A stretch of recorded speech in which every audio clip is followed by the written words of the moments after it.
Hey friends, we're talking about poetry now. You have a page in your packet called Characteristics of Poetry, and there's not really anything you need to do with that other than kind of use it to help you on this week's poem.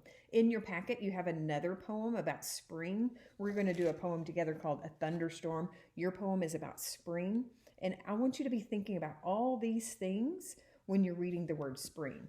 So before we start, I want to think about the 5 characteristics of poetry that we're going to talk about. We're going to talk about rhyme, rhythm, repetition, alliteration, and a fun word called onomatopoeia.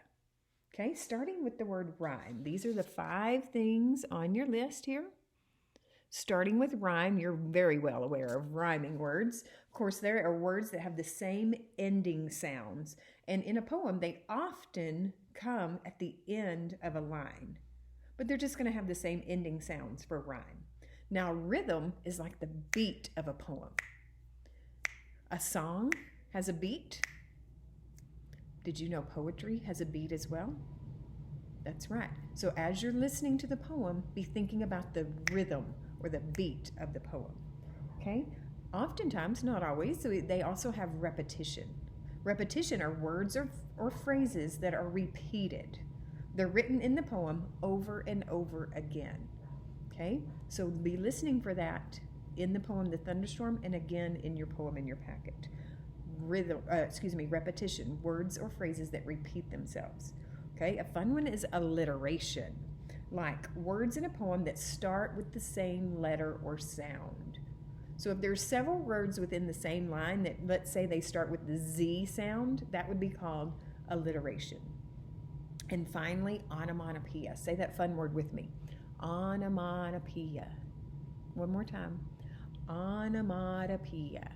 That's right. Words in a poem that would make a sound. It's like when we assign a word to represent a sound. That's what onomatopoeia is. For example, meow or crash, things like that.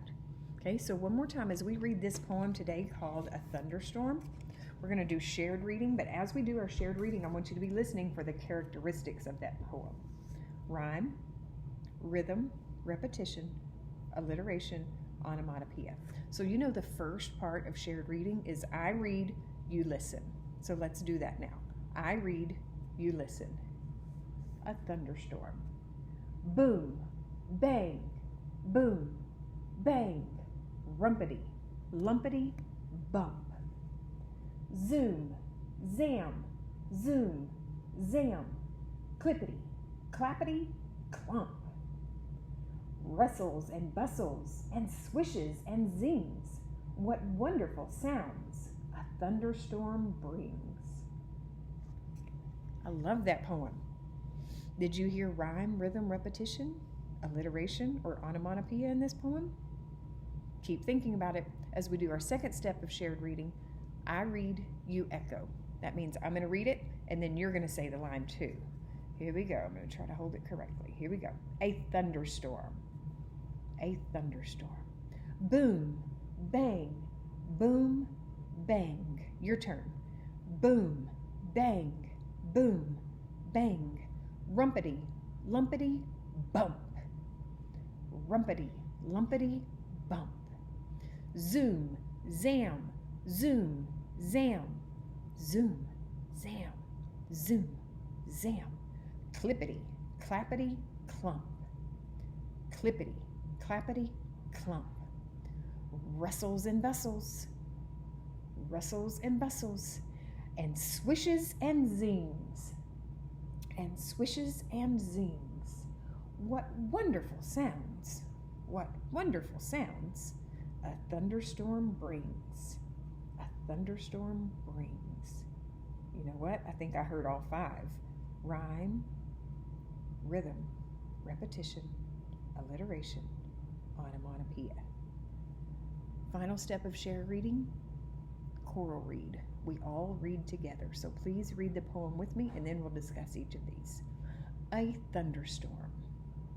Boom, bang, boom, bang, rumpity, lumpity, bump. Zoom, zam, zoom, zam, clippity, clappity, clump, rustles and bustles, and swishes and zings. What wonderful sounds a thunderstorm brings. Nice job. Did we hear rhyme? Were there rhyming words in the poem? I'm going to show you this. This is it's the same poem, just a small one. Boom, bang, boom, bang. Well, let's not talk about let's just look at each line. What do we see in that line? Well, one thing I noticed that everything in this line starts with a B sound. Boom, bang, boom, bang. So I hear alliteration because they all start with the same sound. But there's something else I see here. Because if I think about boom and bang and boom and bang, those are sounds. I've assigned a word to a sound. So that's what we call automatopoeia. So I hear alliteration and automatopoeia in that one line. Rumpity, lumpity, bump. I hear rhyming words there. Rumpity, lumpity. Since those have the same ending sounds, this second line has rhyming. So I know we've already done alliteration.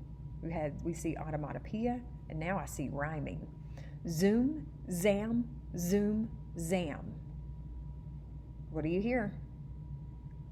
I hear alliteration because they all start with a Z sound, and I hear, that's right, automatopoeia, because they're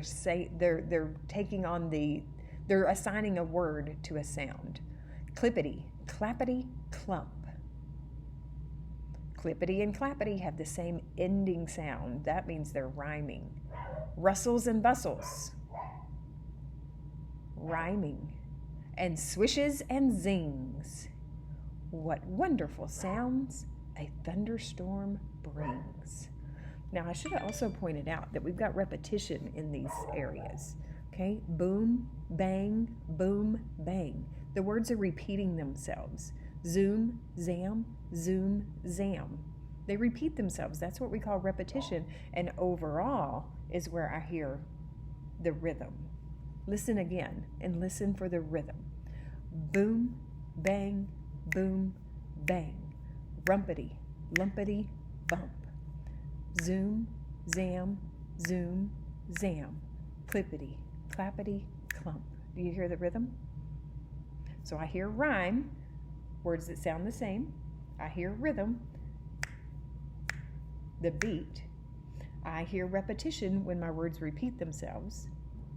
I hear alliteration when all the words in the line start with the same sound. And I also hear automatopoeias when we assign a sound to a word, or assign a word to a sound. What a great poem with all the characteristics of poetry. Not all poems will have all the characteristics, but normally they are going to at least have some of the characteristics. I hope you enjoy our poetry this week.